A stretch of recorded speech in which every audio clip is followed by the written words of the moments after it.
Hello everyone, I finished my qualifier series for Class A. We now know all 48 decks which will be competing in the Class A deck championship. They are right here. However, the big thing I want to talk about first before summarizing the last qualifier is how my ratings have changed. You see directly underneath me on the right side here, in Notepad, you can see some new 1v1 rankings. And I'm going to tab this over to my old rankings. These are still set at the December 2021 rankings, which were from right after I finished the overall S-tier championship. So the ratings on the web right now, I'll probably update them over the next couple days.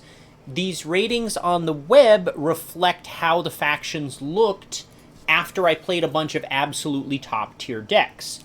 What we're seeing here on the right underneath me are new ratings with some new changes for how the factions have behaved in the Class A qualifiers. So, with no further ado, let's make some comparisons between these two lists. One of the first things you can observe, let's just check to see... I guess you might not be able to see my cursor over Notepad. But one of the first things you can observe here... Let's see, can you see that? Oh yeah, you can see that. Okay, you can see me selecting. The top 7 didn't change at all. Why? Well, other than Explorers, the rest of the top 7 are all Class S. They're all S-Class factions, which means that they weren't allowed to compete in the Class A qualifiers. That means they got at least 2 decks to at least making the second cut in the overall Class S championship. I guess I can tab over to that from last year. That's here, this big thing, and if I format, filter views, visual sort... Yeah, if we look at this from how they finished, you know, the stuff that's in yellow or higher, all the things that are in yellow or better counted as having made 2 cuts. If 2 decks involving a faction made 2 cuts in this tournament, I call that faction at least S- tier. And if they make it better than that, second best is better than that, I can get an S or an S+. But that was how I figured out the banned list for this. So those top 7 factions just didn't get to play in the qualifier season for most of what I was doing this year at all. Now, Explorers played 32 games. And actually, they gained significant rating. They gained 24 rating, which is not nothing. But they went from just barely ahead of Innsmouth to closer to midway between Innsmouth and Ghosts. Now, I should insert in here a little bit about what do these ratings mean. The ELO rating system sort of takes how strong a competitor is in something and puts them on sort of this logarithmic scale, which is which gives their strength a number. If a 1900 faces a 1500 or a 1600 faces a 1200, any 400-point difference, the higher rated player should win 10 games out of every 11. And you can do some simple math. It just so happens that log to the base 2 of 10 is exactly the right amount, that almost exactly 120 rating points means that the stronger player wins 2 times out of 3.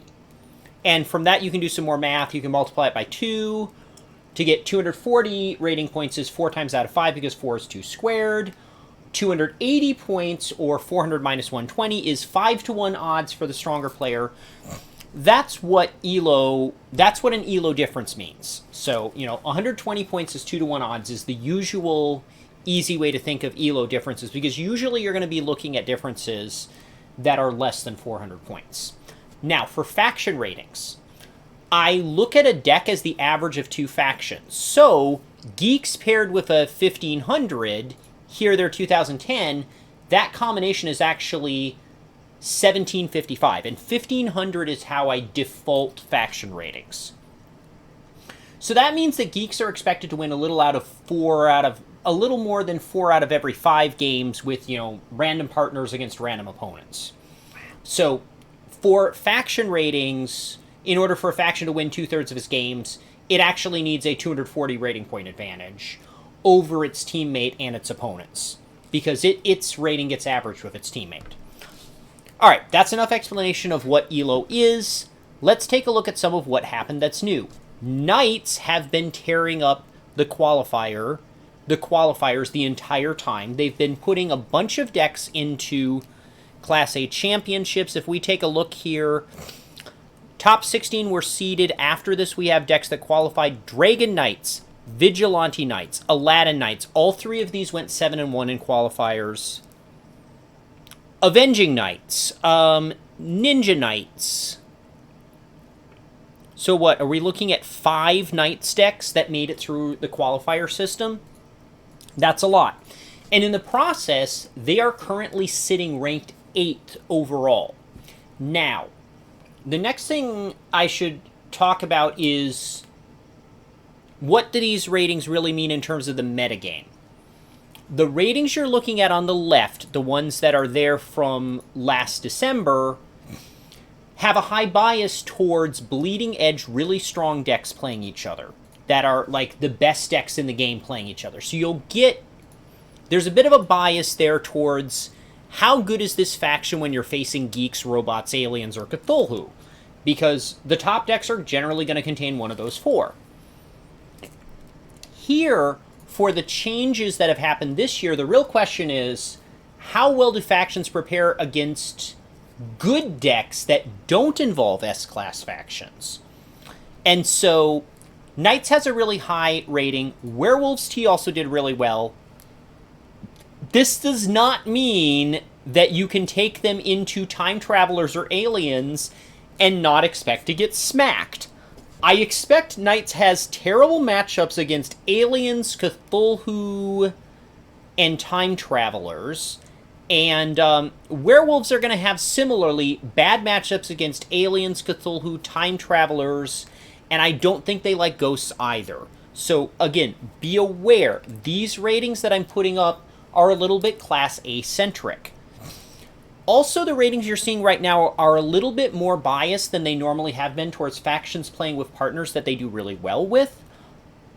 After I finish the Class A championships, I'm going to try to play a lot of games where factions are playing with more randomish partners, just so that, if there's something like Beauty and the Beast is an absolute monster with the right partner. They're a lot less so with the wrong partner. And some factions like that, I kind of want to bring their ratings, I want to at least make them prove that they aren't overrated, just because Beauty and the Beast plus Mages is insane. Avengers more or less kept its spot that it earned in 2021, playing extensively in the qualifiers. Dragons dropped 5 spots, but they only lost 16 rating points. So really, I think they more or less performed according to expectations. It's just that since there's been some new stuff coming in that's really good, they've moved down in the overall rankings, but they're still doing as well as they did before. Nightmare Before Christmas debuts at 13th on my rating list. They are really very good. By the way, you normally want to play their enchantments on your own minions, unless you're facing, bounce of some sort. But the problem is you'd have to be facing bounce that doesn't bounce its own minions. For the most part, it just feels with Nightmare Before Christmas like it's typically better to buff your own minions than debuff the enemy minions. There are cases where you can play that +3 or -2 thing, pretend it's, why am I blanking on this? The fairy +2, -2 action. Pretend it's that action, play it on something else, and then move it with Dr. Finkelstein. But most of the time you're going to be better, you're going to get better results building up your own stacks. Critters. Critters moved up a lot. Why did Critters move up a lot? Because Critters have this sort of medium good burst option that happens to be really good in the context of Class A. Critters are not this good in when facing Class S stuff. I also don't think they're that great when they have random partners that don't work very well with them. But when working with fairly carefully picked partners against Class A level stuff, critters really get a chance to shine.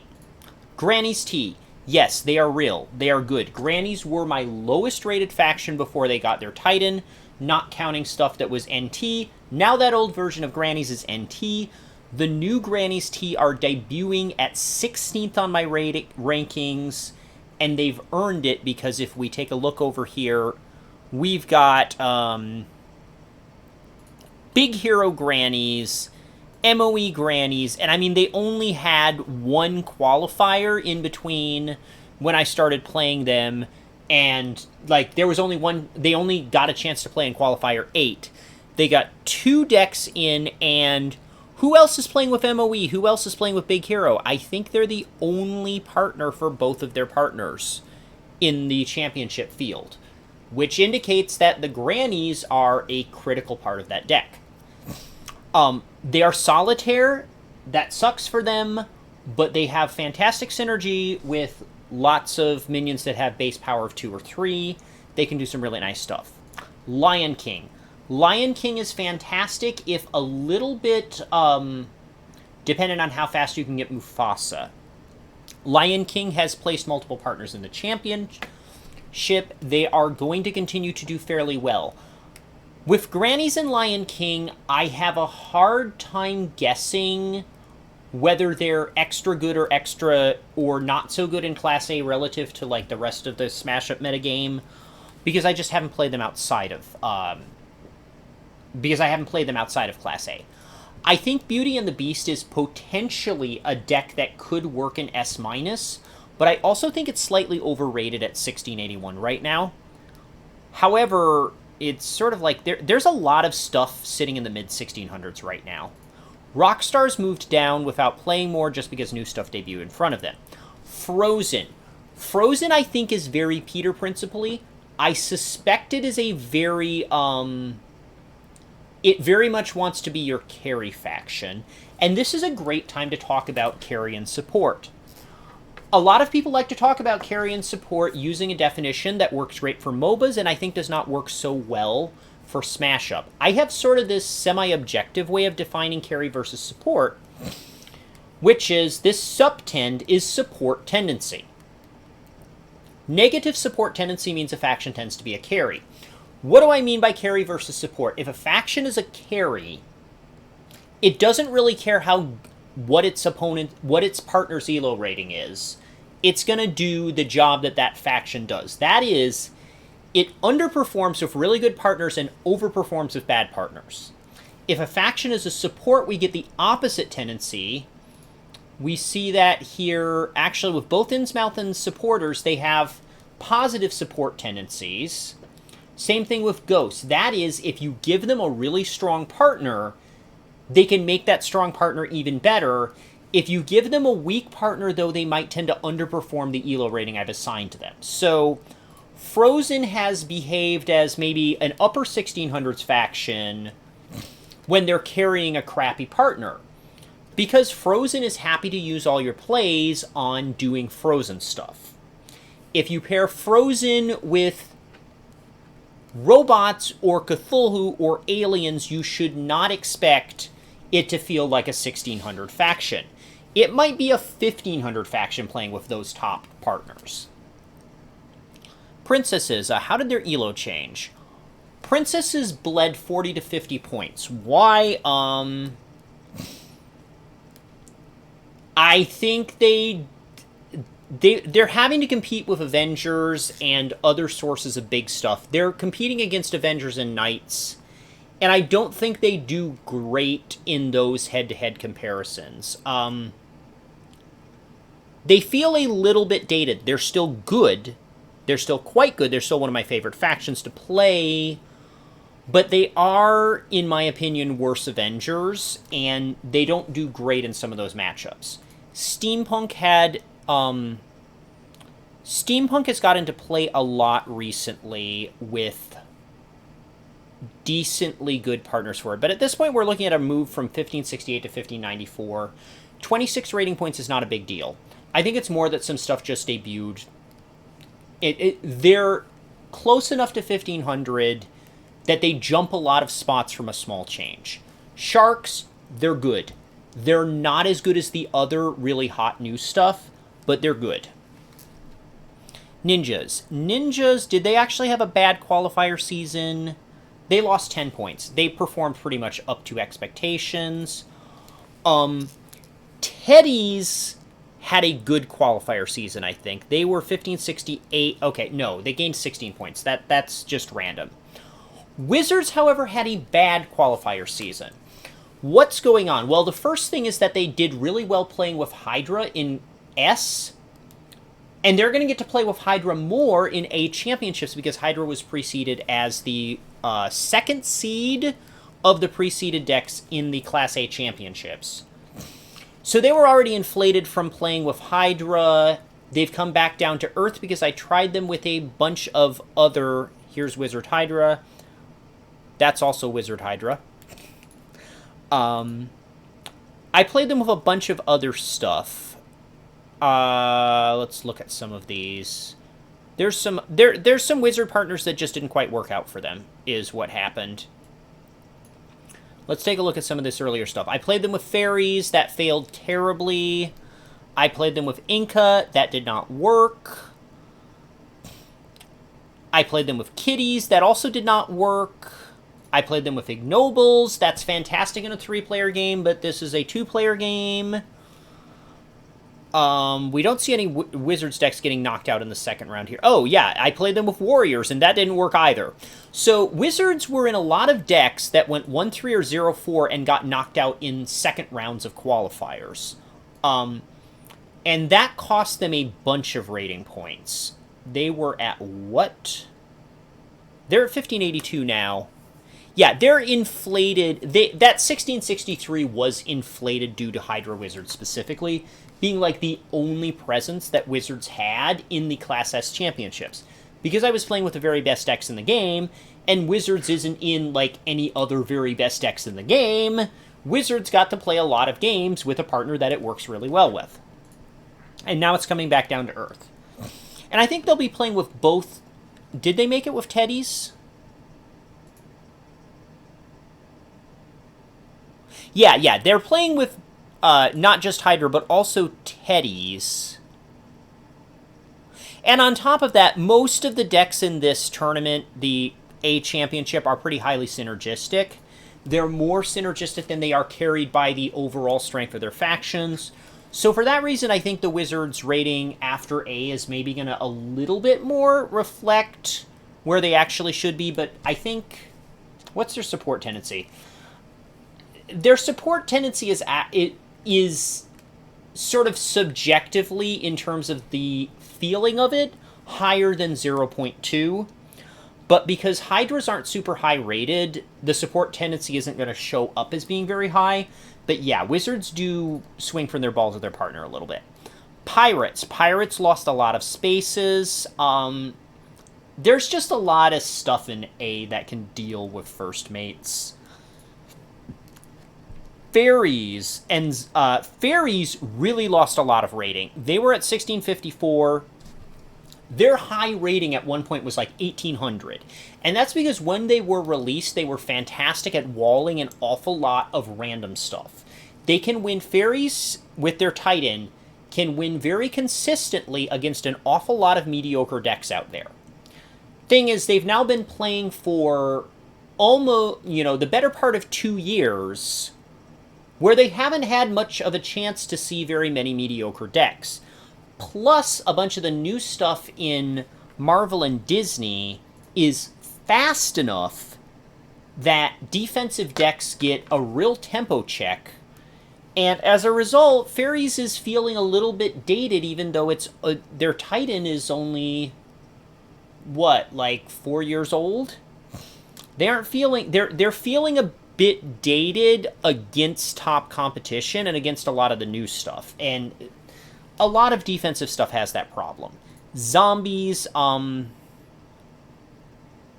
think I tried zombies with a lot of different stuff in this qualifier season, which is why they dropped. They were at 20th. Okay, yeah, they only dropped 20 rating points. I played them with a lot of stuff. Most of it didn't work, but that's because zombies is something that you can plug in with an awful lot of stuff. Masters of Evil started out well below 1500 and has steadily and slowly gotten higher rated as I've played with it, as I've played more games with it. And you can see 154 games. I've played a lot of games of Masters of Evil at this point. Their playstyle is a little bit unique. You really have to work on hitting those 4 power breakpoints, and it's something where both I've gotten better at picking the right partners for them and just generally gotten better at playing Masters of Evil.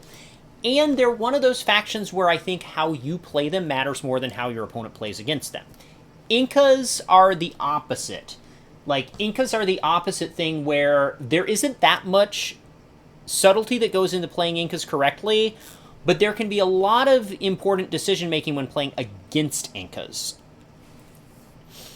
I'm adding these 3 are getting added to the rating list. I'm not giving them new tags because I haven't played any games with them yet. Mad Scientist T, and I'm just defaulting them at 1550. For all new Titan factions, I do not start at 1500 because I feel like the original 1500 starting faction was the faction without the Titan, and so the Titan is meant to be upgrade. I will typically adjust the starting ratings of a Titan faction after I know where they're tending to finish up, so that their starting rating is actually quite close to where they're going to end up. And this way, the factions that play them early, the decks that play them early don't get a bonus or a penalty for them being over or underrated early on. But, this is where I'm going to start these 3 factions, but I haven't played anything with them. Mad Scientist T will get some games. However, the games it's going to get in the A Championship are going to be games in which I'm not sure the Bride will be played at all because their partners have important Titans that they don't want to risk missing because Bride is stuck in play. You do not want to miss a Kraken play because you played Bride if you're playing Mad Scientist Pirates, for example. Dinos and Plants, they were leaked late enough that I wasn't really thinking of the right partners for them at the time. And also, I don't think Dinos are A-even with the Titan. I hope Plants aren't A-even with the Titan and I didn't miss them, but really that one was leaked too late. Aladdin is also new. They're above average. They're tricky. They're tricky to get right. They might be a little bit like Masters of Evil in that I think their rating might go up over time. Aladdin Nights, Arabian Nights have been fantastic. Oh yeah, Kitty Cats. Kitty Cats, in 2016, when I first put these rating lists online, Kitty Cats were 4th and comfortably there. They were also upper 1600s. What happened? The ability to take control of and destroy minions of 3 power and occasionally 5 has gotten less and less relevant. Also, the game is sped up. Just more big minions, more stuff that can move fast enough that Kitty isn't relevant, more decks that can use power counters to manipulate the power of their minions so that everything seems to have even power numbers and Kitty Cats are inefficient. Kitty Cats have just aged poorly as the game went on. Where were they at last year? They would have been... Yeah, they were ranked 16th. This was already a fall from grace, down at 1610. But now they're all the way in the scrum down at 1543. Now, it's possible that if I get to playing Class B next year, that Kitty Cats will take another jump upwards, but it really feels like they don't provide enough aggressive, enough help on offense to their partner, and they're too reliant on their own shtick. It used to be that they were one of the few factions that could solo a base, even if the opponent was trying to stop them from doing it. Now that's not all that uncommon an ability. Also notice that negative support tendency. They're a bit of a carry faction. Oh, wow. Aladdin is really support so far. That makes sense, because one of the best ways to use Wish is to play 2 cards from your partner's deck. Yeah, Kitty Cats, they're a bit of a carry faction. They want to play their game plan, and, When their game plan starts to age and age poorly, that really, really hurts them. Time Travelers, rated at 1535 and S- tier. Not even kidding. Time Traveler is a lot better with the right partner than the wrong one. Sumo had a mediocre qualifier season. It played a bunch early, and then I decided it was clearly not A. Inca, again, the more I play with it, the more I learn how to play against it. Vigilantes, I think, are on an upswing, right? Where were they before? I'll find them eventually. Oh, they were at 1503. Yeah, they gained 25 rating points, which is not nothing. Vigilante Knights are fantastic, because Knights love having a 4-power focused partner to trigger the Grail more easily. Also, Brojack. Brojack Stupidity paired with movement is always good. Kung Fu, I tried it a bunch in 8. It's in Qualifier 8. It's not A, but it's a decent competitor, and it's probably rated about fairly. Big Hero 6, it's fine. It's not exciting, but it's fine. It's really good with grannies. What else is new? Mulan, dead average. Dead average among factions that shipped with any Titans they have, or NT versions. 1500 is the average for that. They're fine. They're not exciting, but they're not terrible either.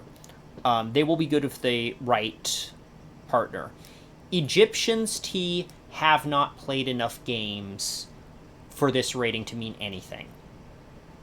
They're better than the original Egyptians. I'm just not sure how much. My guess is they actually might be 1400s, even with their Titan. Because, look, Bears T is in the 1400s, so I think Egyptians are just fundamentally not great at 1v1 in the way they're designed.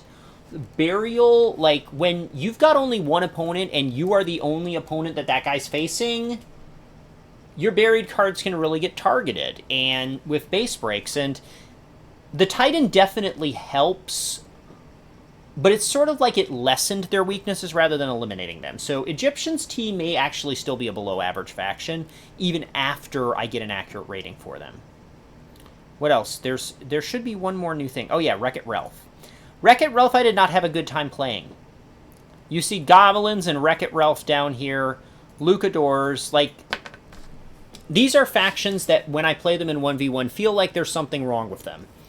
Spider-Verse also, like, these are factions that feel like they're just missing something critical, or they have some critical weakness that can be targeted.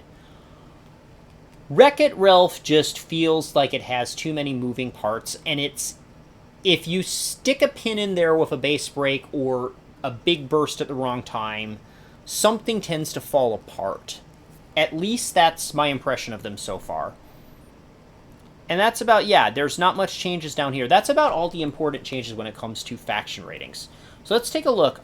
Some of these, I've got a whole bunch of this is X versus Y does good or bad. That's interesting. Elves have won 5 out of 6 games against Masters of Evil. A lot of these are...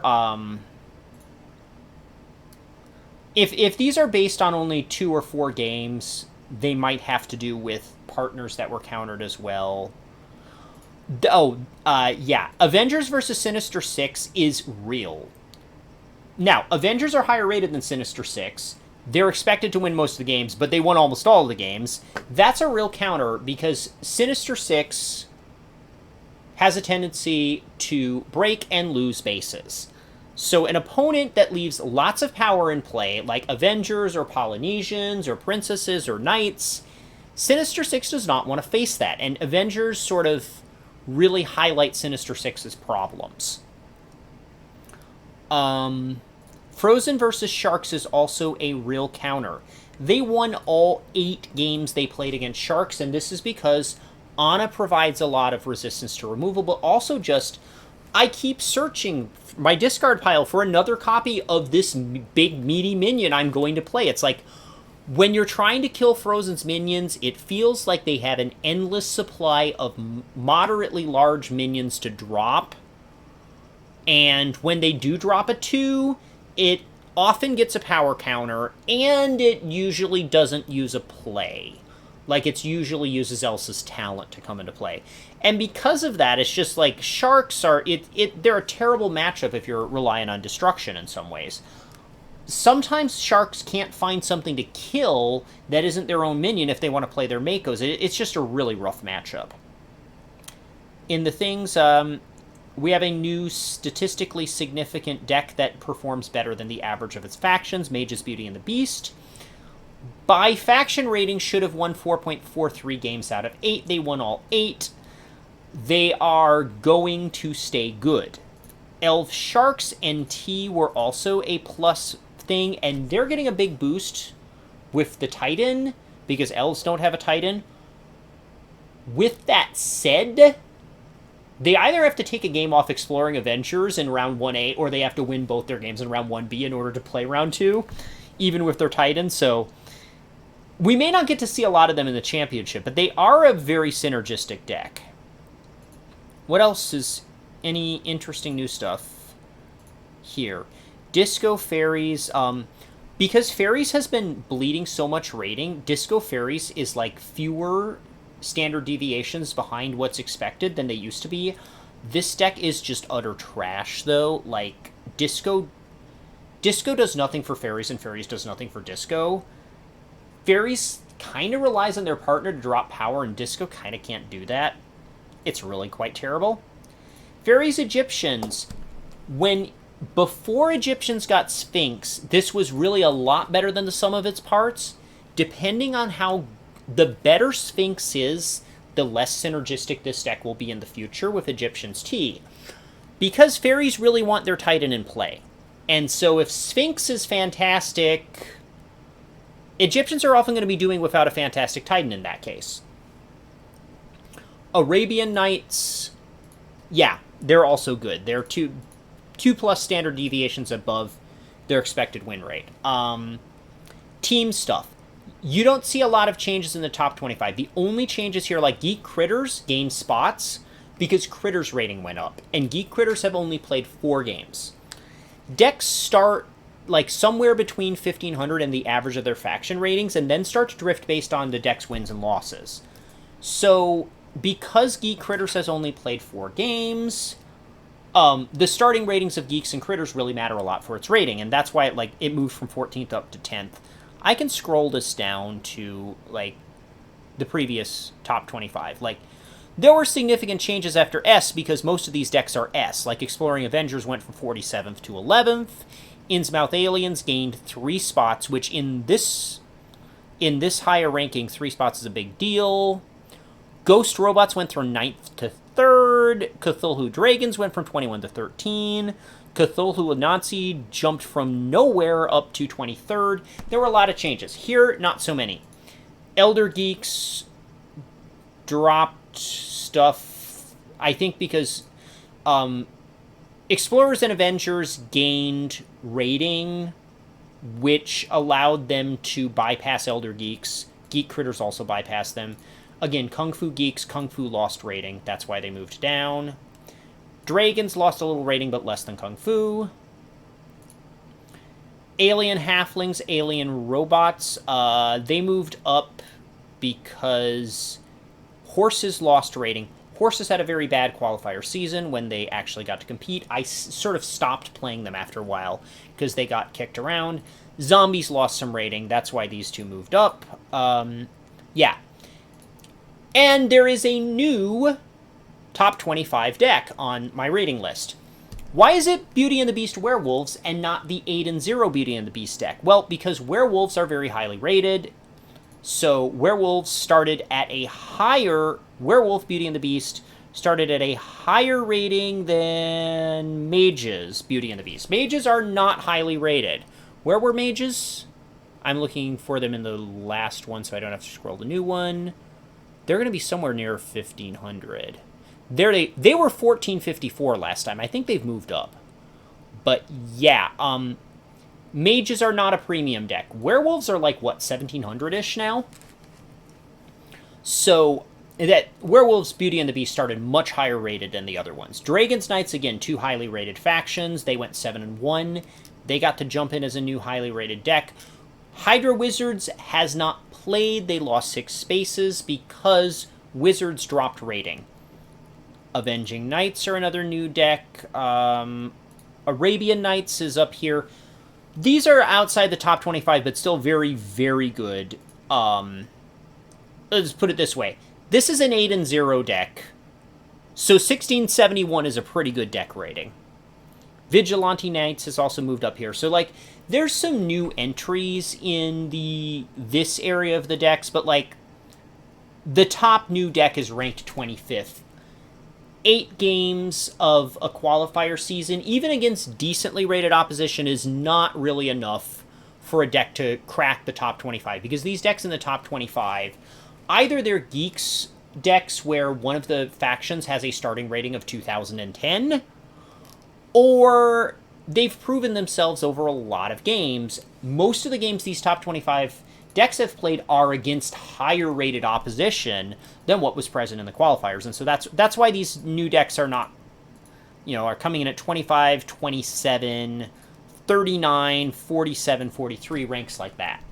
So that's sort of the new stuff that's going to be coming up on some of the new ratings. Let's take a look at how many more decks I have than I used to.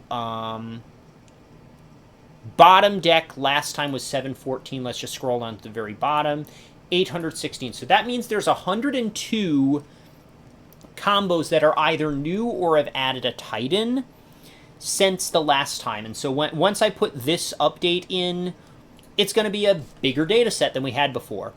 But what happens with every update to my data set is it becomes a bigger data set, but it becomes slightly smaller with respect to the total number of possible decks in Smash Up, because we've got so many combinations now. We're having how many factions?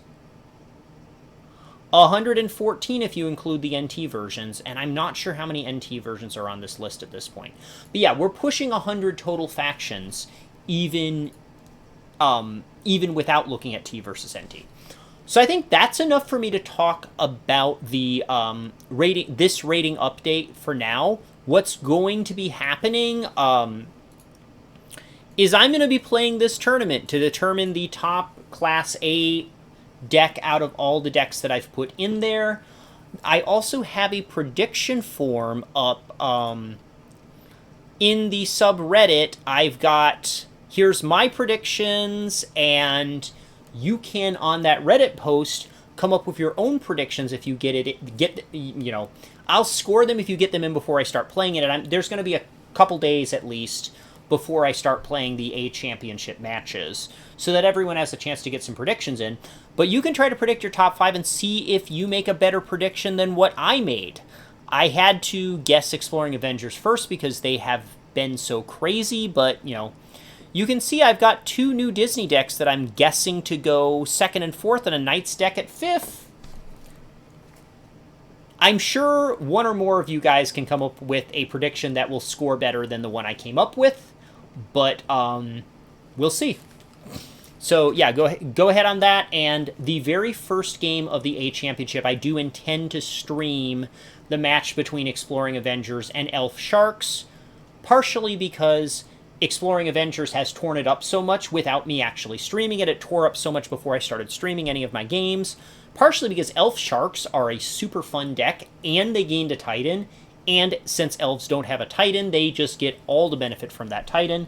So I want to feature Elf Sharks as well, and they're a deck that's in danger of getting knocked out of the tournament relatively early because they're facing the 1 seed, so I want to feature that. And I will also come up with another summary video for Qualifier 8 that's separate from this, but I really wanted to do the main business of let's take a look at overall how the Qualifier season has affected my faction and deck ratings first. That's it for this video. Happy smashing, everyone.